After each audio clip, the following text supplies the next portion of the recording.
Hello, this is Yoga with Paige, and I have been teaching yoga for about 3 years.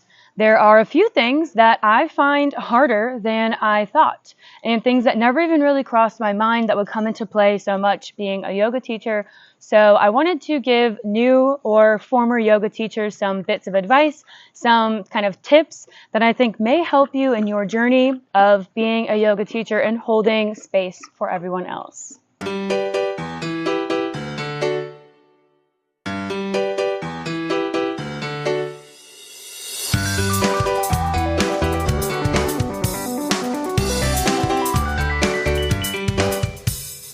The biggest thing I wanted to cover here today is basically the emotional toll that it can take on you to be there and hold such a safe space for everybody else. It's not something to be taken lightly, and I didn't realize how much it would kind of draw from my own energy reserve until I got started teaching. And I've been noticing that I kind of go through these little patterns and phases of my own energy levels, and sometimes I think it directly correlates to my teaching. So the reason that I became a yoga teacher was because my yoga practice helped me balance out my emotions, my highs and lows so well, and it really helped me to dive deeper into myself, learn more about myself, about my connection to the universe, everything else that was happening around me, and really just connected me to the whole thing. It got me out of my head. It really still, to this day, gets me out of my head and back into what truly matters. But with that being said, if you practice or if you teach yoga, you know that yoga is not simply stretching like so many people like to make fun of us for. It is a mind-body connection. So with that being, there is a lot of emotional aspects involved. So as a yoga teacher, you are basically required to hold a safe space for everybody. And that is beautiful. It is one of my favorite things about this practice, this connection to others, but it takes a toll on you, especially if you are starting to teach more and more classes or longer classes, or especially in times when you are going through something difficult.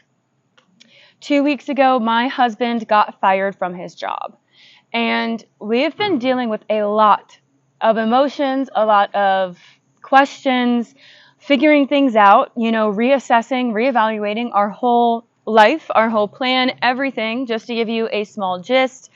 And that emotionally took so much for me that I was really, really struggling to be there for my students, for my practitioners. Sometimes it is very, very hard to leave your own personal things at the door, leave them off the mat, come onto the mat, and hold space for other people.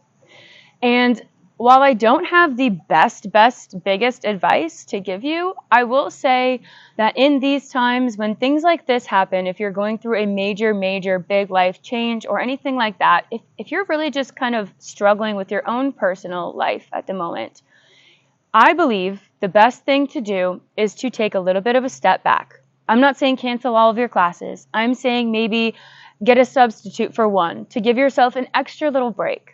Maybe take your classes a little bit slower, dive more deeper into the yin, the restorative, the slower, gentle stretching, because there is a time and a place for all of our different types of classes. And if you're teaching a fiery hot vinyasa and you're all over the place and you're struggling, it might come through. It usually does. You can't really fake it as much as you want to. So my advice when this is happening, because life happens, this is going to happen to everybody at some point, is to allow yourself the grace, the permission that you give everybody else to take a step back and work through it. Because it is your job as a yoga teacher to work through your crap off of the mat. Now, some things can happen as you're teaching, and that's okay, we go with the flow, but mostly it is your job to leave that and not bring it with you onto the mat. Once you step onto the mat and you are a yoga teacher, you are there for your students. You are there to hold space for them. So that is not the time that you should be working through your own emotions. So if you need extra time to be able to go through and work through this process, please take it. Your students will understand. Give them a notice, write them a letter, write them an email, send them something, tell them in person that says, hey, I am struggling with something in my journey right now, and to best hold space for you, I need to take a little pause, a little time to reflect, recollect myself, and I promise you, they will resonate with that more than you muscling through it and struggling to be there for them every single day like you do on a normal basis. They understand that you are human and that you are going through things too, and that it fosters a chance to connect with them deeper and maybe talk about it later, at a later time when you are fully comfortable with it, if you are, and maybe use that in future class themes, you know? So I know it's not like groundbreaking advice, but I really just wanted to come on here and say that because yoga, being a yoga teacher, is a very, very emotional kind of job sometimes. I find it to be. And we need to work and be fully present for our practitioners. And that comes with being fully present and admitting things to yourself, like when you need a little bit of a break or time off. And it is okay. Like I said, the reason that I wanted to become a yoga teacher was because it helped me so much with my emotions. But I find that that is the part that I'm struggling with the most right now in this current phase of my life.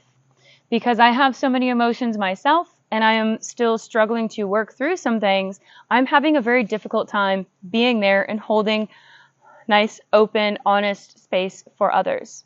So I wanted to let you know that if you have ever felt like this, or if you are feeling like this right now, that you are not alone, and that I think it is best to take a little bit of time off, step back, take away a class, anything that will relieve some of the burden you are feeling right now so that you can work through it and come back to your students in the best way possible. Yoga is a balance of ease, effort, of work life, personal life. And even though teaching yoga may not feel like work because we love it so much, it is still a job, and a job has certain requirements. And if you can't meet them, I think it's a little bit best to step away. And if you're watching this right now and you are not a yoga teacher, you are a practitioner here with me, now you kind of know a little bit of what I've been going through and why I've been a little bit more MIA these past few weeks.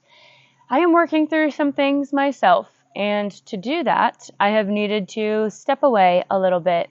And it's definitely coming together. We're working it out and it's coming together, but I wanted to make sure that I had time to process the things that I am going through to fully be there 100% for you, because I take this seriously, even though my style of teaching is not very serious at all, but I do take what I bring to you seriously. So this is kind of a twofold little confessional, and if you are going through the same thing, please take the time that you need to collect yourself.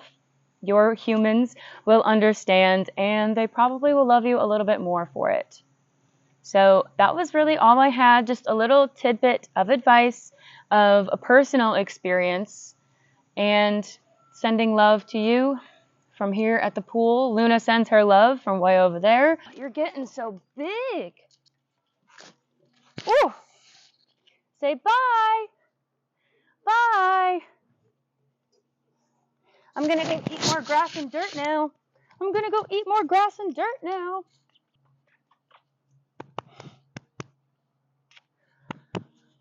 Thanks for listening to me today. Whether you needed to hear this advice or you were just curious as to what advice I was going to give. No, we thank you for being here, and we will see you very soon.